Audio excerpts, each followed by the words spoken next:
Hey guys, welcome back to my channel, and today we're going to be doing something a little different here. I know I've been doing a bunch of movie videos and this is primarily a movie-based channel, but today I wanted to do something a little different. It doesn't mean that I'm going to stop with the movie videos. I'm going to continue with the movie videos. It's just that right now this week there isn't really any movies that I'm planning on getting, and I'm still trying to figure some stuff out regarding, bringing back Blu-ray hunts and other videos like that. So I just wanted to kind of give myself a buffer week to kind of give myself more time to think about the new format of my videos and just kind of do something that I haven't done in a while. And one thing that I haven't done in a while is talk about books. So recently, for some reason, I've really gotten into a lot of book review channels over the past month. I don't know what it is. I guess I just stumbled upon some book review videos, and then it kind of flourished, and I kind of branched out and just started finding a whole bunch of channels that were book related. I've subscribed to a couple of them, but for the most part I've just been watching a whole lot of like book related videos on YouTube, and I found this entire community of like book readers, I guess. I don't know. I don't really know much about it. I just know that I'm kind of getting addicted to watching these videos for some reason, and I just wanted to make my own video. So today we're just making a random video vlog, just because watching all these book-related videos has really made me more reflective of myself and, the reading that I do. And I've realized that I've actually read quite a bit of books this year. I've actually bought quite a bit of books, and I've actually read pretty much all of the ones that I've bought. And with all of my purchases and all the books that I've wanted to read this year, it's pretty much come down to me reading a book a month. So that's 12 books in a year. And honestly, I was kind of surprised because I didn't think that I read that much anymore, besides the Diary of a Wimpy Kid series. That's like my favorite series. But yeah, I didn't realize that I was still such an avid reader, even though I felt like I haven't read any books in my free time for a while. But this year I was surprised at the books that I actually did read and actually buy, and at some of the good deals that I actually got for some of those books. So I just wanted to talk about that here today and just kind of, share with you guys just my reading journey so far, I guess. But yeah, we're going to start off with some of the books that I did videos for, and then we're going to go and talk about some of the books I didn't do videos for, and then we're going to talk about some Dollar General books that I picked up, because honestly, the last place I expected to buy any sort of books that I actually would want to read and I actually like is from Dollar General. So that was a nice surprise, especially with the prices that I got those books for. So jumping right on in here, we're going to start off with one of the first couple of books that I began reading this year. We're going to start things off here with the first book, Diary of an Awesome Friendly Kid by Jeff Kinney.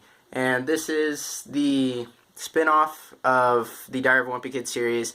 This book actually is told from the point of view of Greg Heffley's best friend, Rowley Jefferson, and I just thought it was a really fun book. I wasn't really expecting much, but Rowley as a character, he actually has quite an interesting perspective, being friends with Greg Heffley, and Greg is actually in this book quite a bit. I thought he was going to be more of a side character, but this whole book does revolve around Greg's tale, which I think is kind of funny, even though it's supposed to be a spin-off about Rowley, and it's still about Greg. But yeah, that was pretty funny. Another thing is that, this book really gives an interesting perspective, just based on the fact that it's supposedly written by Rowley. But, it not only gives us a deeper understanding of Rowley as a character, this book also gives us a deeper understanding of Greg as a character, and it really makes Greg more of a layered character, which I really like about this book. So yeah, that's pretty cool.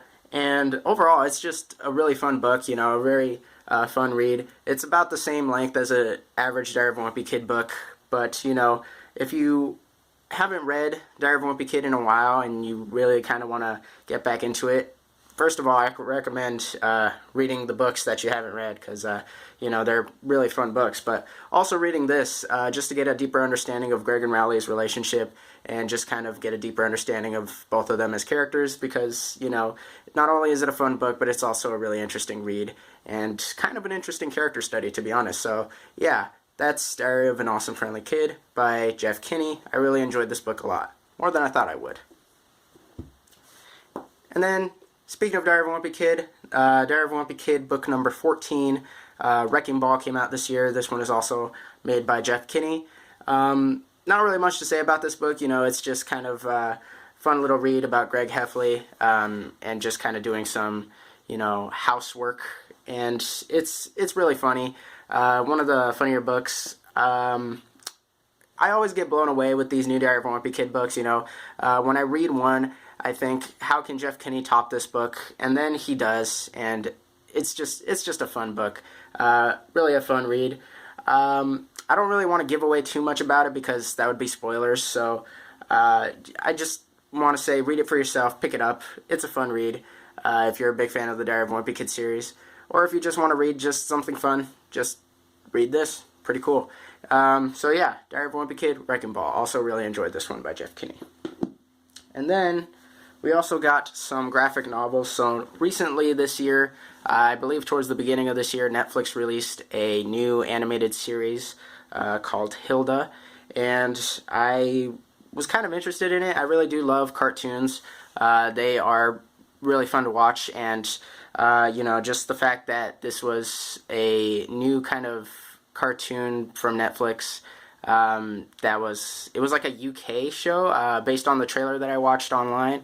It looked really interesting to me. It looked like sort of a fun adventure series, kind of like fantasy, sort of like Gravity Falls in a way. A lot of people were comparing Gravity Falls to this show just based off the trailer, and I was a pretty big fan of Gravity Falls, so I thought, you know, if this is like a UK version of Gravity Falls, I thought I might check it out. And I did, and I actually really enjoyed the series. Watched all of season 1 in about a week. It was really that good, and you know, if you haven't seen the series, I highly recommend it.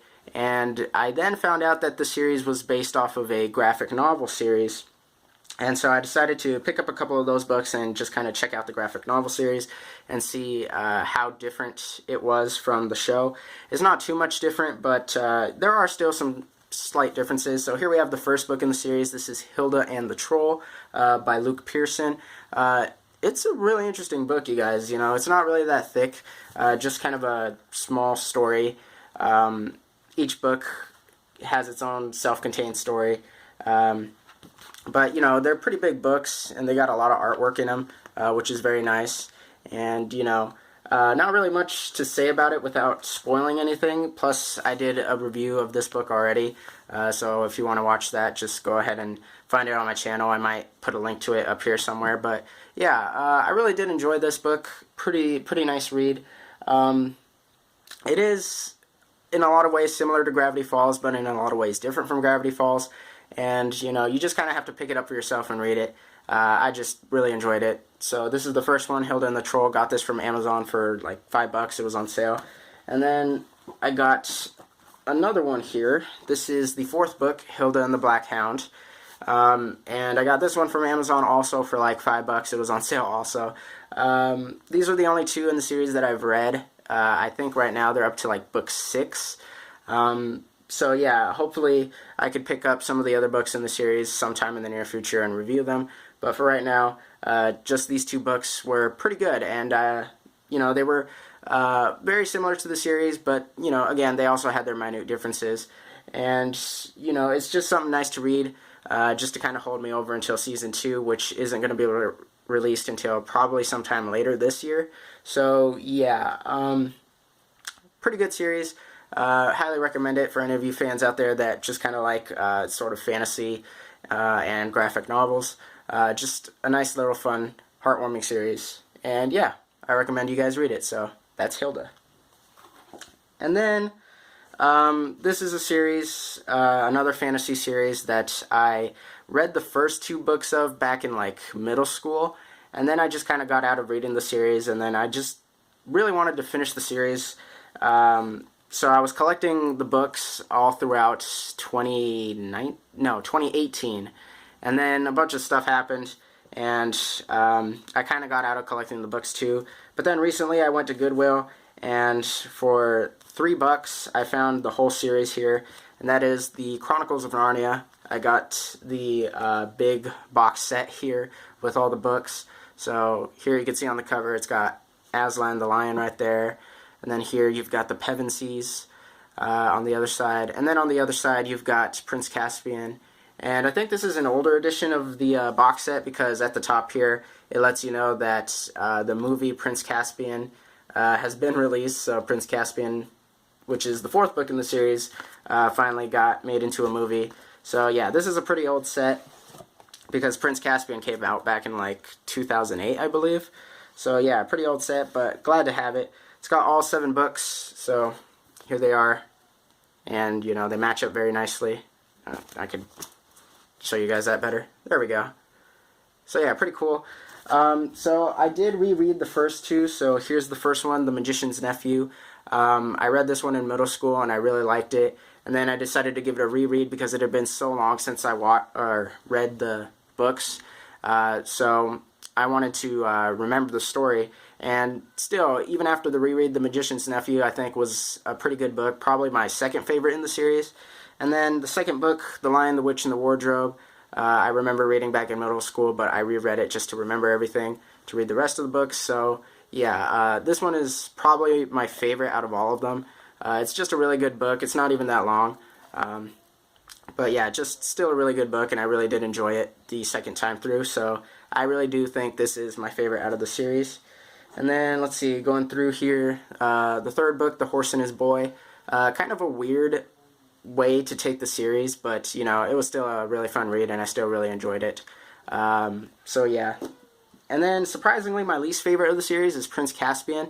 I don't know, I just didn't really like C.S. Lewis's writing style for this book.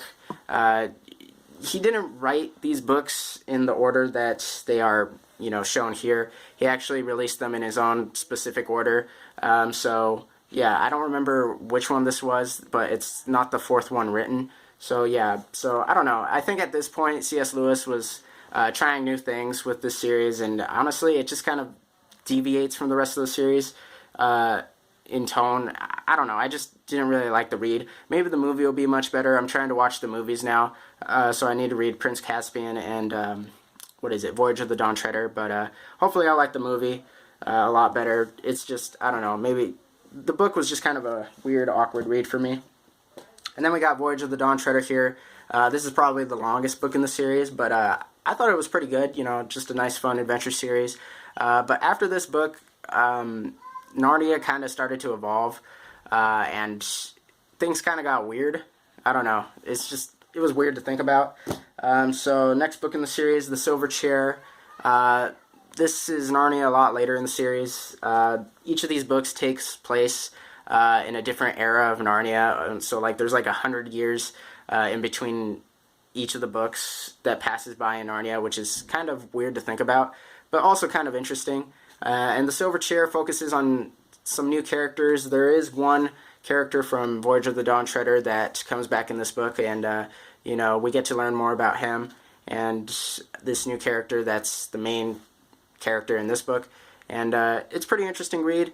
But yeah, Silver Chair, definitely not my favorite, but you know, still pretty good. And then we got the last book, The Last Battle here, which I actually was expecting it to conclude in a way that would answer most of my questions, but if anything, this book actually gave me more questions. Sorry for the cut, guys, my brother just walked in here. But yeah, anyways, The Last Battle. This book actually raised a lot more questions than it answered the questions that I had. So really, the series really ended off with me having a lot of questions, and I don't know, I guess it kind of left off open-ended, but still a nice conclusion. You know, it was pretty fun. This story was definitely the most mature out of all of them. You know, it really kind of takes sort of a left turn in terms of, you know, just kind of tone, and this one is definitely the most hardcore out of all the books. So yeah, still a really interesting read, even though it didn't really answer the questions that I had for the series. So yeah, that's basically it for all the Narnia books. I'm glad I was able to read the entire series finally and finish the story. You know, it was bugging me that I had not finished the series, and now that I am finished with the series, I gotta say, I definitely have more of an appreciation for the first 2 books, And, you know, the rest of the books I thought were pretty interesting. Recently, Netflix actually announced that they got the rights to make their own adaptation of the Narnia series. So I don't know what that's going to be or when it's going to be released. All I know is that they're planning on doing something with the series, and so hopefully they'll be able to either, you know, finish the film series and finally make the rest of the books into films, or, you know, they could just make their own TV series, kind of like what they did with A Series of Unfortunate Events. So whatever they do, I just hope it's good. So yeah, that's the Chronicles of Narnia. The Chronicles of Narnia. So these last two books I'm going to talk about here are actually the books that I got from Dollar General, which is kind of a surprise because I wouldn't really expect Dollar General to be a place to buy books, but you know, these books I was actually quite shocked to find there, and you know, they're books that I was interested in, and they actually had them for a very, very good price. So I got these books for quite a deal here. So the first one I wanted to talk about here was a little book called Do Androids Dream of Electric Sheep by Philip K. Dick. This book is infamous for being the inspiration for the films Blade Runner and Blade Runner 2049, and they even kind of renamed the book here to Blade Runner, just to kind of fit in with the movies and let people know that this is the book that inspired those movies. But yeah, this book was pretty interesting. I saw it there. They had it for $3, and you know, I was a big fan of Blade Runner. I still am a big fan of Blade Runner. I've watched both films, and I loved both of them. And, you know, I really wanted to read the original book, especially with a title like that, you know, Do Androids Dream of Electric Sheep. With a title like that, I really wanted to check it out and see what the differences were with the book and the movies. And I was not disappointed, honestly. This is a really good sci-fi novel. You could definitely tell where the ideas for the films came from with this book, but it's also a really weird book. It's one of those very out there sci-fi novels that mainstream audiences probably would have a hard time understanding, but you know, it's still a really good book, and even though a lot of the ideas in here are kind of weird, I still had a really fun time reading it. I was also very satisfied with the conclusion of this book and just kind of seeing how, you know, everything turned out with the main character. And it's just a really good kind of like neo-noir detective story, sort of, you know. It really brings up a lot of interesting questions about technology, and it definitely makes it's more relevant nowadays than it probably was back then. And, you know, it just asks a lot of interesting questions about, you know, artificial intelligence and, you know, just technology in general and the effect that it has on human nature. So definitely a book I would recommend to sci-fi fans. Just know that if you're not a sci-fi fan and you're still interested in checking out this book, it's very different from the movies, and it's also got some really wicked ideas, but as long as you bear with you know, the ideas in this book, you should have a fun time with it. So yeah, that is Do Androids Dream of Electric Sheep. Really nice. And then finally, the last book that I got here, this is a book series that I'm actually a really big fan of, and I don't have all the books in the series. I actually have a video where my little brother does an unboxing of the whole series on paperback, and I was actually already collecting these books in hardcover, and I'm missing the last two books of this series, so I was quite surprised to find the fourth book, The House of Hades, at Dollar General for the price. This is the fourth book in the Heroes of Olympus series by Rick Riordan, who is known more for the Percy Jackson books. He also wrote the Kane Chronicles and the Trials of Apollo. And yeah, this is a series that I read in middle school, and I never really had the chance to finish it. I kind of got out of collecting these books for some reason. So yeah, I needed this one and The Blood of Olympus, which is the fifth and last book in the series. And you know, I found this one at Dollar General for $2, which was really shocking. One, because these books normally go for, I think, maybe like $10, maybe more. Especially in hardcover. This is like a 600-page book in hardcover for $2. And it's a book that I needed to help complete my series. So, you know, for that price, I just couldn't turn it down. So now I just need the Blood of Olympus. I have the other books over here. The Lost Hero is somewhere else. It's not here, but I do have that book. And so now the only one I need is the Blood of Olympus. There's really not much to talk about this series. You know, if you love the series, it's really good. If you haven't read this series, but you've read Percy Jackson, definitely read this series. It's a very, really great sequel series. Focuses on a lot of great characters, and it's a really great story overall. I finally did read the whole series, and you know, I was glad to finally end the story and just kind of see where it ends, and I was very satisfied with it. So now I really need to pick up the last book, and I hope to find it somewhere. Maybe if I go to another Dollar General, they'll have it for $2, hopefully. That's just wishful thinking, though. But either way, that's the only book I need, and I can't wait to finally complete the collection. So yeah, thank you to Dollar General for putting this book out. I really needed it, so yeah, that was really awesome. But yeah, that's basically it. Those are all the books that I have read throughout the year. So yeah, that's my random reading vlog for today. Let me know what books you guys read throughout the year, if you even read any. I hope to do more book review videos in the future. You know, just do Android's Dream of Electric Sheep. Really got me interested in reading the book adaptations of movies, especially since a lot of movies I found out were based off of either books or graphic novels. So I really do want to, you know, kind of hunt down those books and read them and review them on here. So that will hopefully be something new to do in the future.